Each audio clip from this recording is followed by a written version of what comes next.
Fishing vessel Great Northern Labrador Coast Guard, we are reading you loud and clear.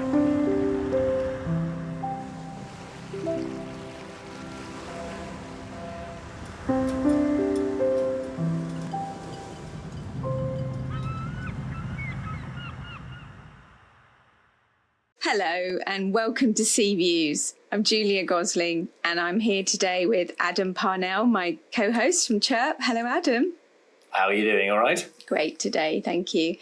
And I'm really pleased we have Simon Adams with us today. Simon from the USV Group. Hello, Simon.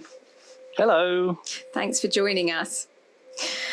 So we're going to have to start acronyms early on, aren't we? So USV, unmanned or uncrewed surface vessels. That's what we're going to be talking about today.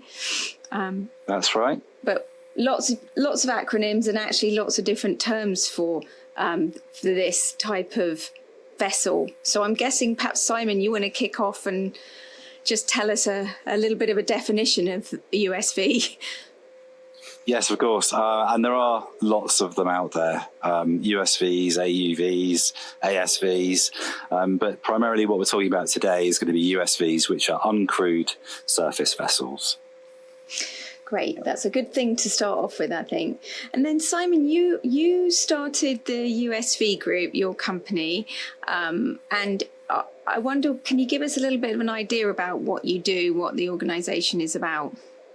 Yeah, of course. So the USV Group started in April 2025, and it was primarily designed at helping businesses make the step from traditional operations into uncrewed or remote and autonomous operations. I'd been through the journey many times myself for a number of companies that I was working for.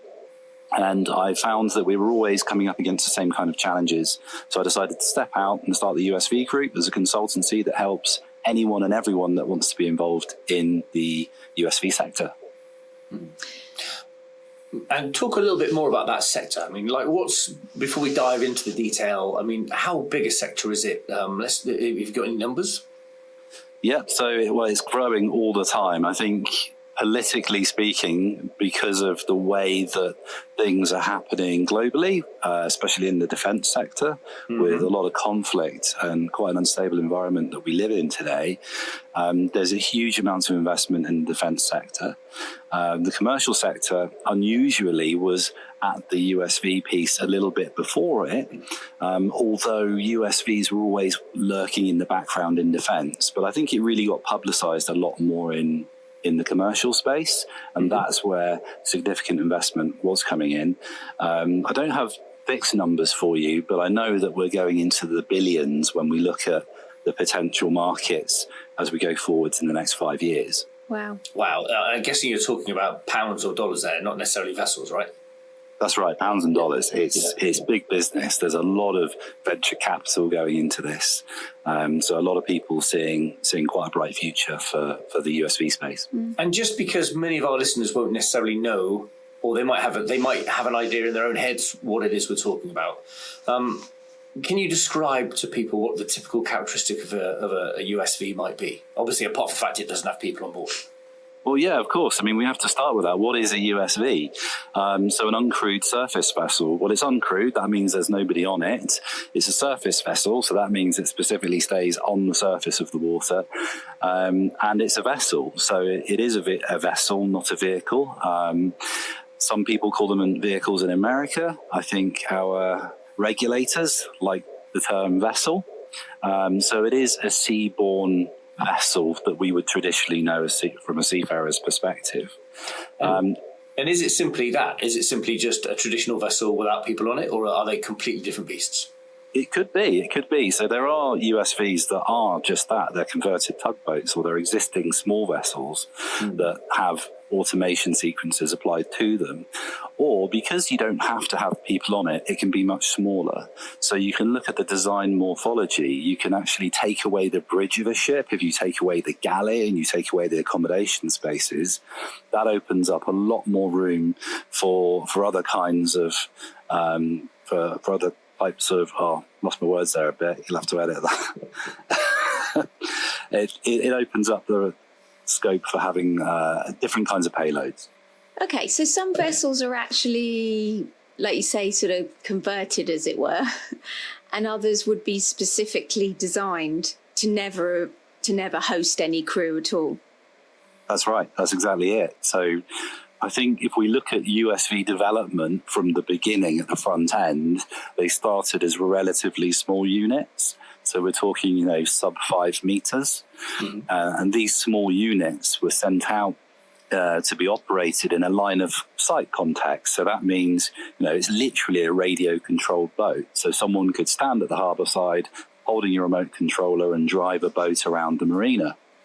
And I think the progressions from there have enabled what we have today, which are now creeping up towards the sort of 24, 25 metre mark. And in some countries, they're even developing uncrewed ferries and A to B, point-to-point services that they can then work with and develop to try and generate the confidence in the insurance in the platforms. Okay.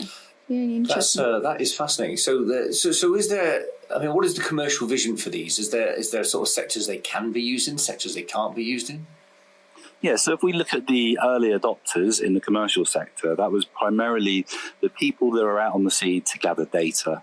So my background was driving research vessels. So I was a master by trade, and I would spend quite a long time driving up and down lines and grids, and that could be for the purpose of anchor positioning, it could be for rig positioning, it could be for construction and development of wind farms. Mm-hmm. All these kind of areas need to get that data of where the seabed is, what it's like, how deep it is, what's the nature of the seabed, where's the bedrock, where can they pile, where can they drive, where can they build these things offshore. And that includes the cable industry. Mm-hmm. So I would drive these survey boats around and we'd scan the seabed, we'd recover the data, process it, and then that goes forth and into the supply chain. So I think USVs were primarily set up to kind of accommodate these tasks because you don't have to have anything too fancy that's going to run the payloads. If a payload is operated by a PC as a multi-beam sensor that would scan the seabed, we can already remote into that. So it's a relatively easy way to get into the remote and autonomous sector. I think as we go forwards, if we look at things like tugboats and things that need physical interactions, that's a lot harder. And I think that's going to come a lot later on, if at all. Yeah. So there are sectors that come in and some that are excluded for that reason. Yeah, it's got some real potential, hasn't it, still, because obviously there's the defence and military interest, but commercially and scientifically, the subsea cables, I was absolutely amazed. I was at a Women in Maritime event in December at the National Oceanography Centre in Southampton, and I was surprised to find out that 97% of data globally comes through subsea cables still. And I was actually surprised. I thought, well, we have more satellite technology now, and I thought that wouldn't be quite as high, but it's a huge part of the world, isn't it? And an enormous industry. Yeah, it is. It's huge, and it will be for a while, I think. Even though we've got so many satellites up above, it wasn't long ago that we were still installing Atlantic cables between New York and the UK so that traders could trade milliseconds earlier by having a better connection. So there are lots of justifications and reasons that we don't necessarily consider in our day-to-day lives. So you've mentioned research, you've mentioned sort of, I guess you mean bathymetry and hydrography and all those sort of things. You've mentioned defence and the conflicts and the use of them there. You've mentioned ferries. Where else could we use these, USVs commercially? I think if we look at the met-ocean measurement in a little bit more detail, there's quite a lot going on in that space as well. Mm-hmm. So you have companies producing smaller USVs. So Ocean, based down in Plymouth, they're providing small sail-powered USVs that go out and take ocean measurements. And by distributing a constellation of these nodes, they can actually help with weather prediction and understand our ocean currents a bit more. So early warning systems for inclement weather, for example, there are unlimited number of ways that we can apply these sorts of technologies. Yeah. Fascinating, absolutely fascinating. And you mentioned like 24-meter vessels, so I'm guessing these things can carry either quite a lot of cargo or quite a lot of sort of sensors and things as well, right? So and can go into the deep ocean if they're that size.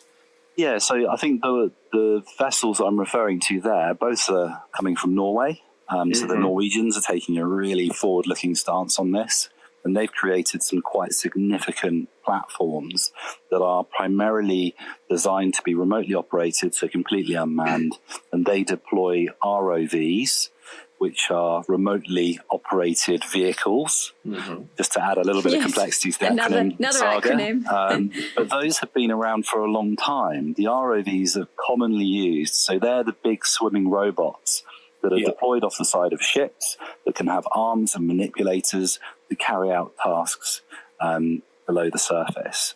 So in this context, we have an uncrewed surface vessel that's quite significant in tonnage and length, going out offshore with DP capabilities, holding station and deploying a work-class ROV.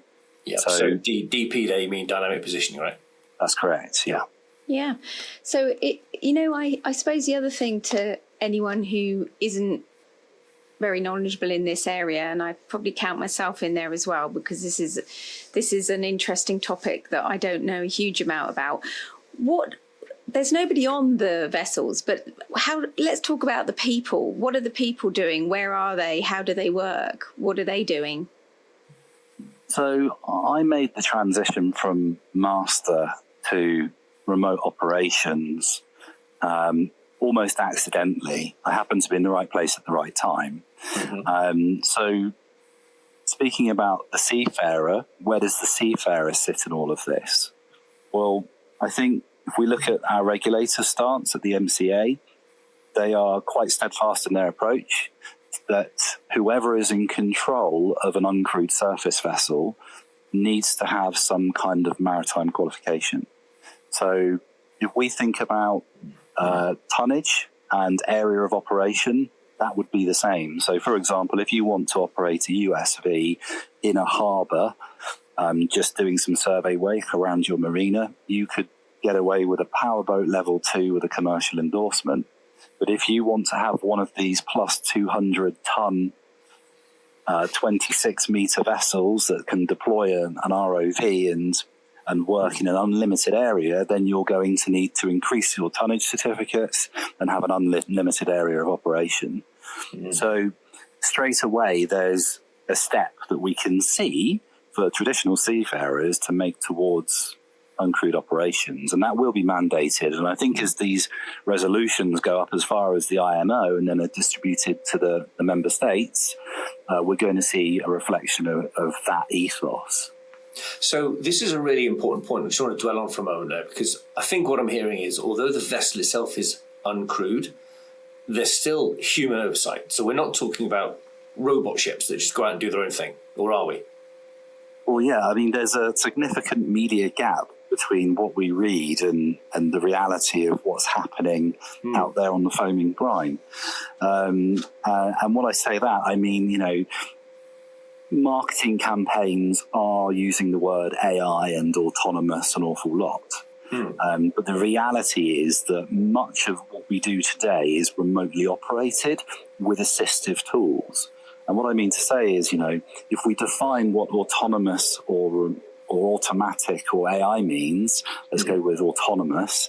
An autopilot could be argued as being autonomous navigation, an autopilot from a vessel that you're on board. And we're not really doing much different in remote operation. We're just in a different location, looking at the world through cameras and radars and sensors as if we were on board. Right. So we're talking displaced crews at the moment, not necessarily, like I say, like to use sort of common phrase, a robot ship. This isn't a fire and forget thing where we just say, off you go, you let us know when you're in New York.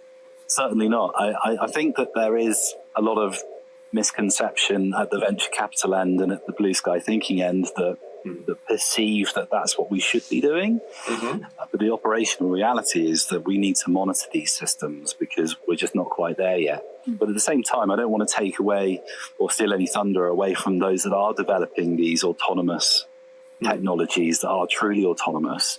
So a few examples would be camera detection systems that can read its environmental situation. So it may be able to classify yachts from fishing vessels or naval ships. And that can happen autonomously through algorithms, through a machine learning process. So there are autonomous capabilities creeping in, but we don't yet have the ability to certify or assure true autonomy. Okay. So at the moment, what we can do in the UK is remotely operate with AI assistance and autonomous technology to support us. So to ask a sort of almost devil's advocate question, and I'm sure you'll have a great answer for this, but what are the benefits of USVs? Because if you've still got effectively a vessel and a crew, and the traditional method is you put the crew in the vessel, and now you're talking about moving the crew ashore, or I'm guessing on another vessel potentially. Reduced numbers, I'm assuming. But sort of what are the overall benefits? Like why is this such a large and frankly really quickly expanding sector?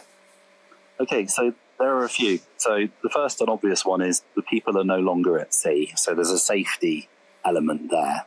Right. So these seafarers are no longer in the dangerous offshore environment. So that's the first one. The second one is certainly environmental. So if I give you an example of, there's a USV, it's called a Drix. It's built by Exail in France. And the 8-meter unit is capable of doing hydrographic survey. It's quite capable. It can go out and survey for about 5-6 days on 250 litres of fuel. Okay, if you compare that to a manned vessel that can stay at sea for 5 days, and you think about the propulsion units and the power generators that are on board that equivalent size vessel, you're going to be burning cubes of fuel a day. So there's definitely a huge potential for reducing our emissions and our carbon footprints offshore. So that's one. I'd never thought of that. I'd literally never thought. I mean, I could see the point about you could perhaps squeeze an extra couple of bits of cargo on because, as you say, you don't need galleys, you don't need to have bunk beds, you don't need all the other stuff that the crew need to stay alive. I'd never considered the environmental side of it. I mean, that's amazing. Yeah, well, take a look at it. Go and Google Drix, D-R-I-X, and you'll see it's completely wild compared to a traditional vessel. Yeah. Very different. Looks more like a submarine. And I guess these things don't suffer in the same way in terms of like crew fatigue, because I'm guessing if you've got the crew ashore, you can actually give them a better quality of life when if you're like off watch. That's a really interesting area because you would think so on the face of it. However, if you are on a container ship and you're doing a 12-hour watch, yes, you're confined to the ship, but you are in a dynamic environment. Okay, if you try sitting that 12-hour watch in your office that has screens showing you the external environment, I think you'll find it much harder. So I think the ergonomics of remote operation centres and the way in which we operate and we make that transition from the bridge to the remote operation centre needs really careful consideration. So it does yield the opportunity to play with the shifts. Okay, we can reduce to 8-hour shifts. Maybe we can have a remote operation centre in one country and we can follow the sun by handing over to another remote operation centre across the Atlantic, for example. So we can play with the shifts a little bit. So potentially you could have 3 8-hour shifts that all take place in daylight during office hours in their respective nations. So you're getting the whole biorhythm thing and the human side of it being addressed. That's really right, because I mean there is data to support that people that work night shifts aren't necessarily going to live as long as those that work day shifts. Yeah, I mean, there's also data. I mean, this goes way back to I think the 50s, where I think the pit ponies working in mines were given better working conditions and hours than seafarers are today, believe it or not. So So, I think there's opportunity. That's a quote. They didn't think they were going to learn this today, did they? That's for sure. Yeah, so I wonder if we could talk a little bit more about taking people out of these risky environments. So military obviously have got purposes for that, but can we talk a bit more about that, the benefits of taking the person away from some dangerous situation? Well, yeah, I mean, military is pretty self-explanatory, and I think we've already seen some single-use USVs, should we call them, operated in the war with Ukraine and Russia. That's made pretty big press. But then I think, in mine countermeasures, this area has been actually working in the USVs way before the commercial sector ever got their hands on it. So I think developments in those spaces are going to be right on the doorstep, if not already. I think I read somewhere recently that Thales have just scooped a $10 million deal with the defence sector for providing remote operation centres for their mine countermeasure vessels. So straight away, there's going to be benefits to the supply chain in that defence sector. But back in the commercial space, it's really more about, taking people out of that environment if they don't really need to be there. So there are hybrid variations also. So lean crewing, where maybe you'll still have a vessel on site, but it might be that the operations team are actually remote. So that's another way that we're working with remote operations. And Adam, you've with your naval background, you can see the benefit there of not wanting to sit on a mine-sweeping vessel yourself. Yeah, no, I used to drive. People that have listened to this podcast in the previous episodes will know I've talked about my time as driving a mine hunter in conflict areas. And actually, I think this is an amazing place to be working. And I'm really pleased to see the Defence have taken that up because, when you've got an entire crew and the privations the crew have to undertake in a minefield in terms of sleeping above the waterline and doing all these different things. It's not just a case of going up mindlessly up and down, sort of pulling some sort of sensor or sonar. It's actually that your entire way of life while you're on that operation is affected, and so.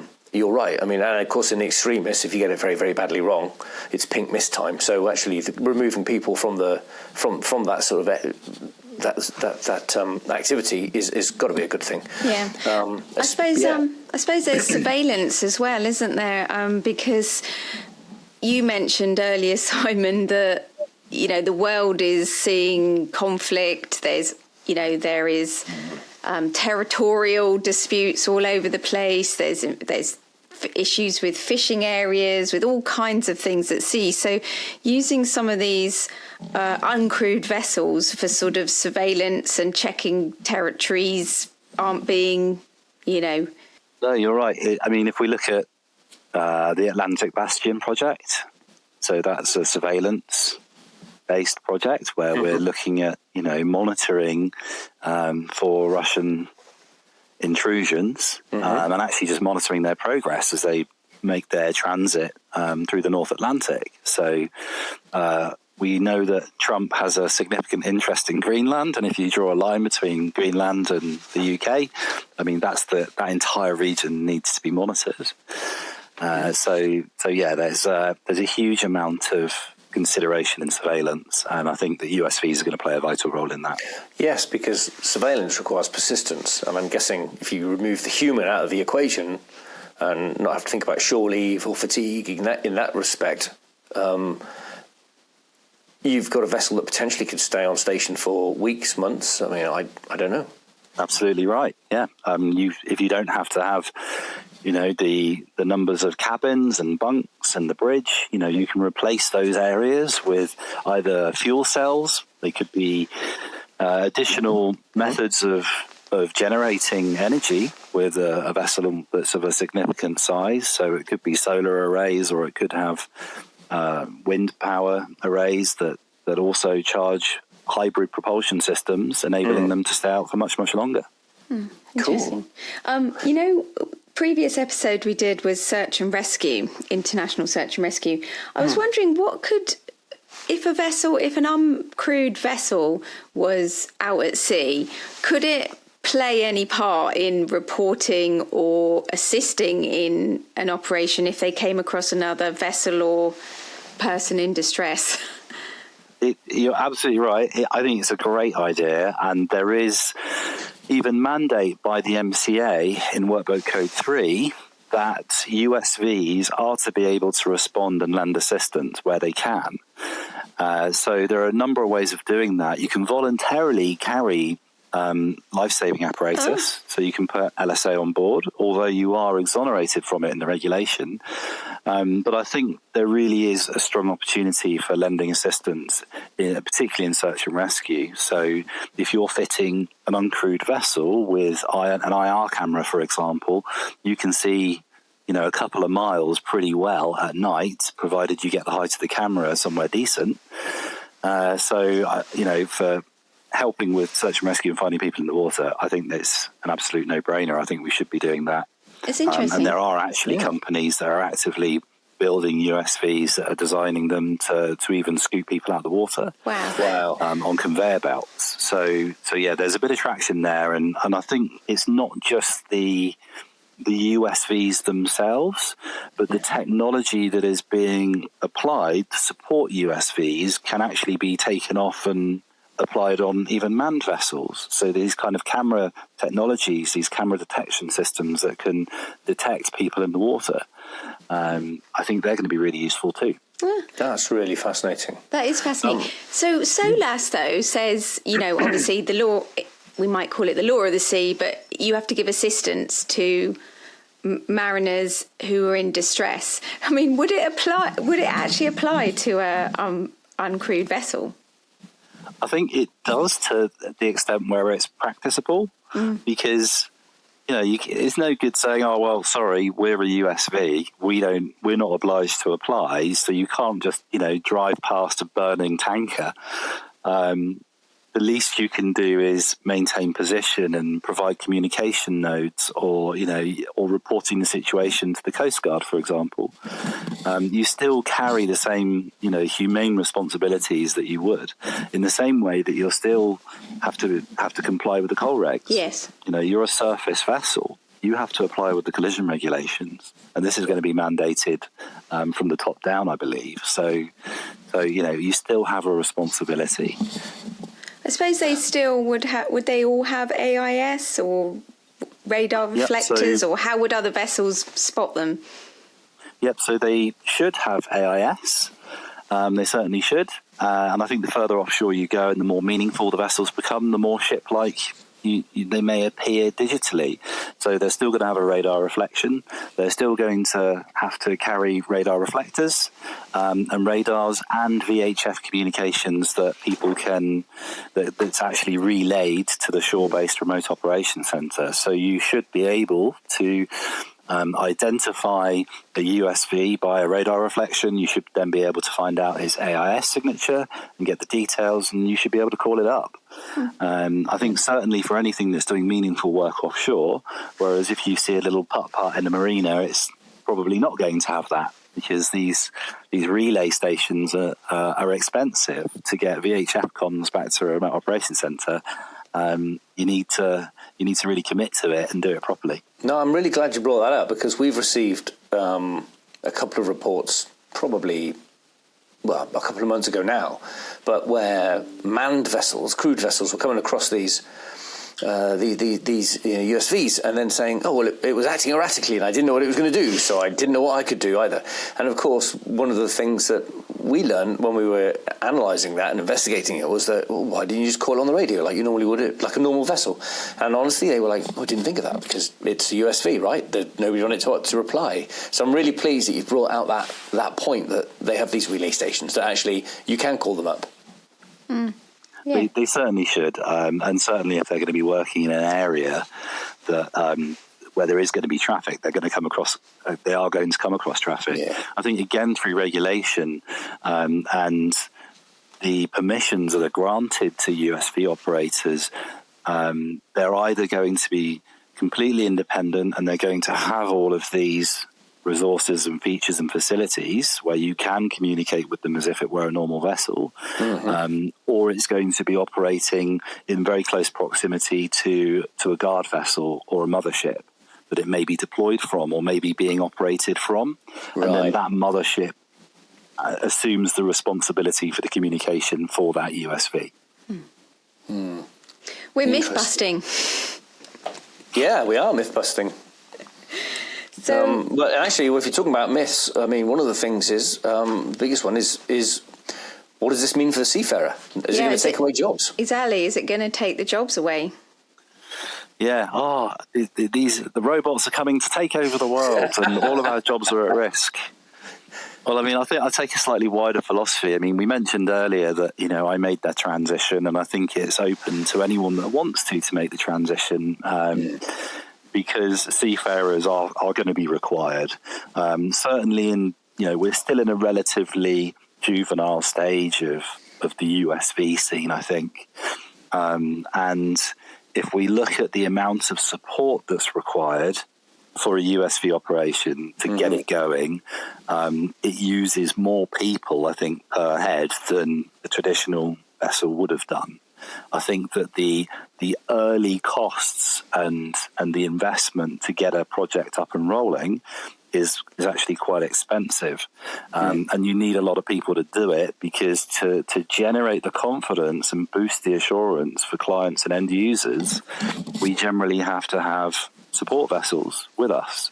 Yeah. So, for example, in Q3 last year, I went to supervise a job in Germany, and the German authorities demanded that an STCW master was on a support vessel within close proximity to the USV, even though the USV was being controlled from another country, and the pilots, it had the potential to be controlled from another country. It could have been controlled from anywhere, but we had to do it from a support vessel. So as a result, the support vessel got a charter and was doing something new and interesting. So the crew were really interested.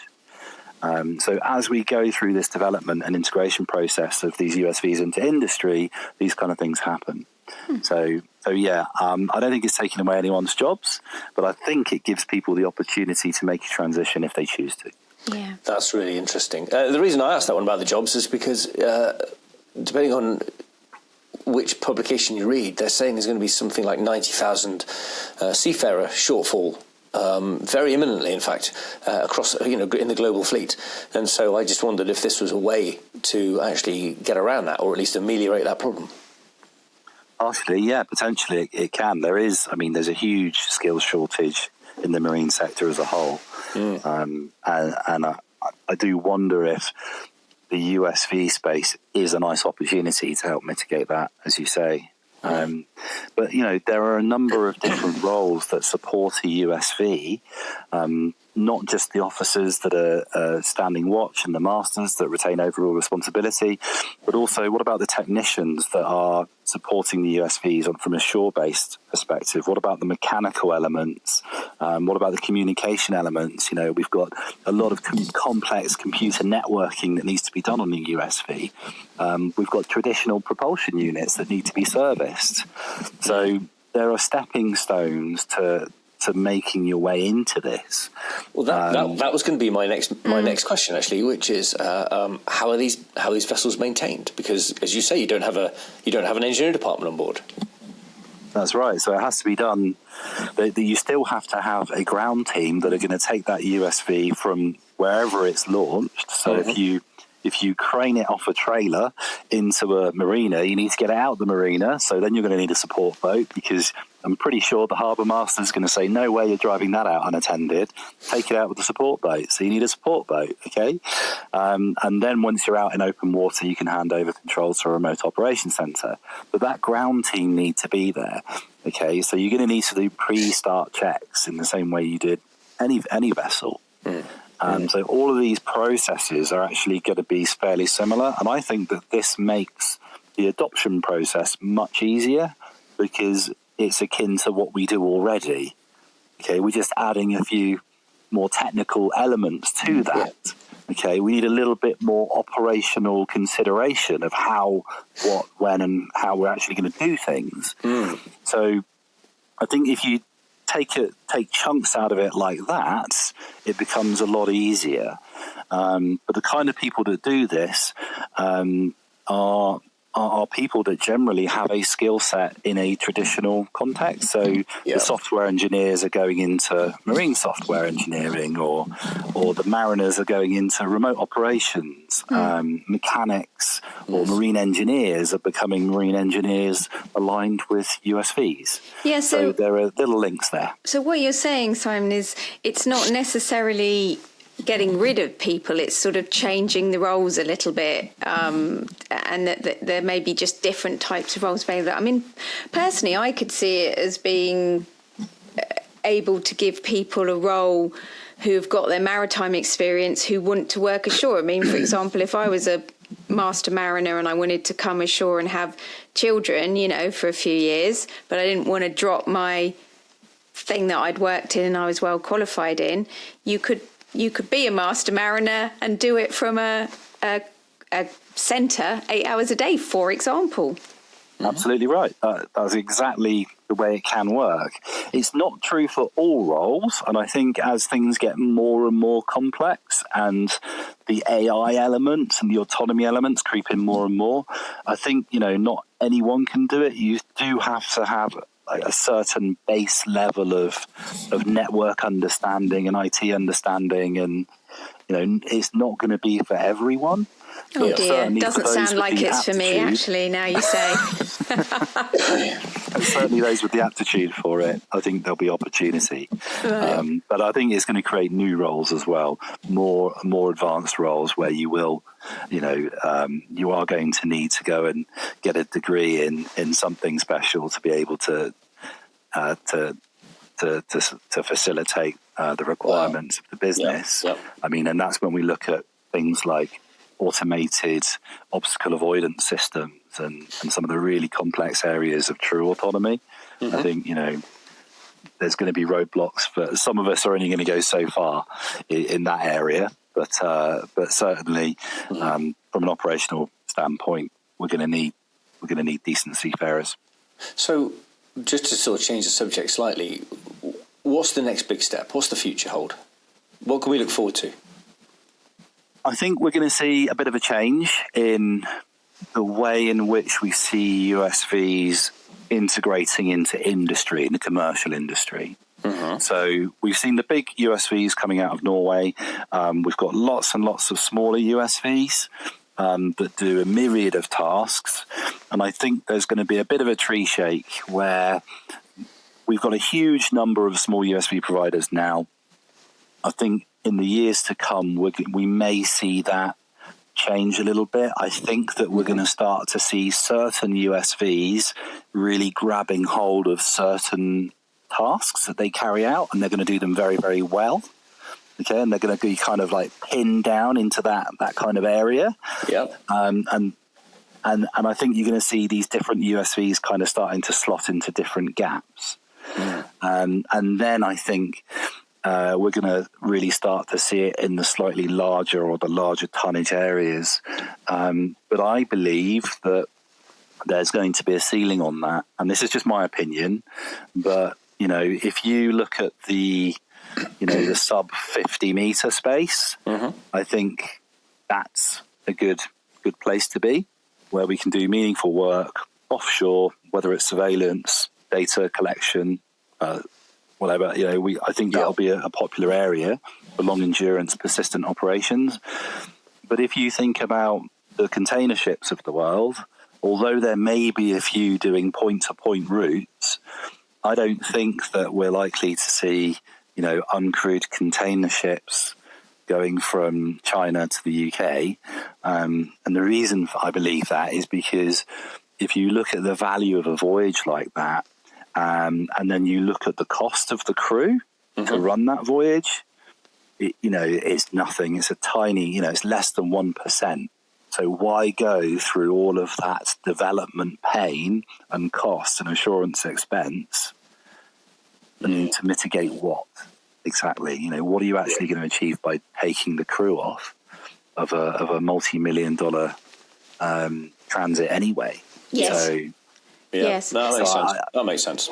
And ultimately, when you're in the middle of the ocean, 1,000 miles from anything, you still need someone to hit something with a hammer if there's a problem. Yeah, there's So- there's a limit to what we can do with Yeah. unattended machinery, isn't there? So, Yeah, that's good. Well, looking ahead as well, we always let our guests choose, if you like, have a wish. What would you choose to change if you could make the industry safer? Is there anything you'd change?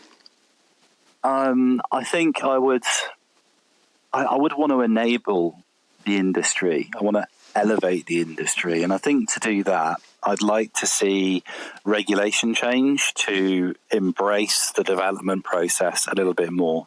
And what I mean by that is we're unable to meaningfully test in the UK at the moment because you need to have certification issued by the MCA.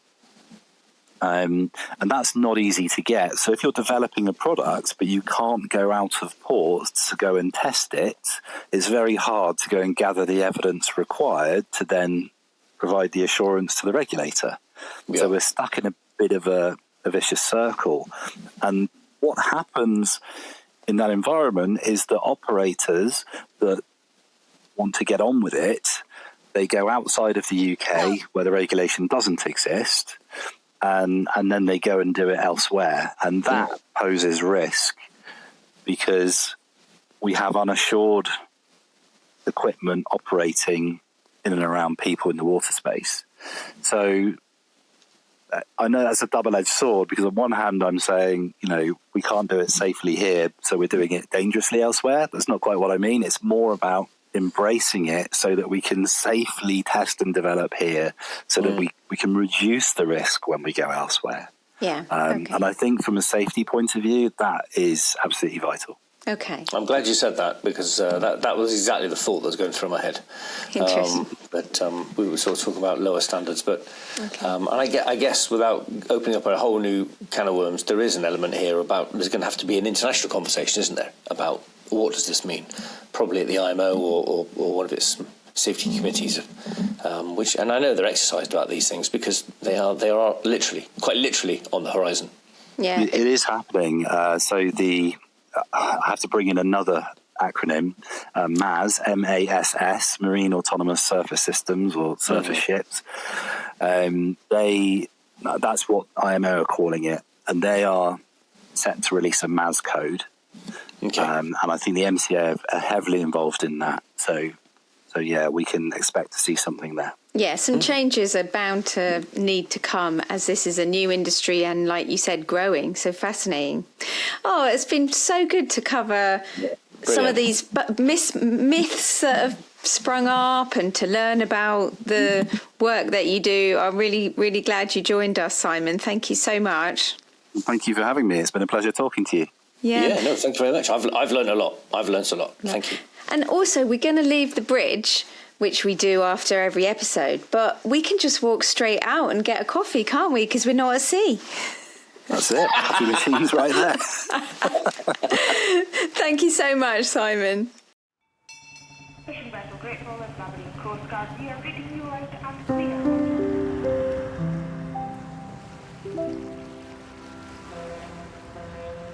clear.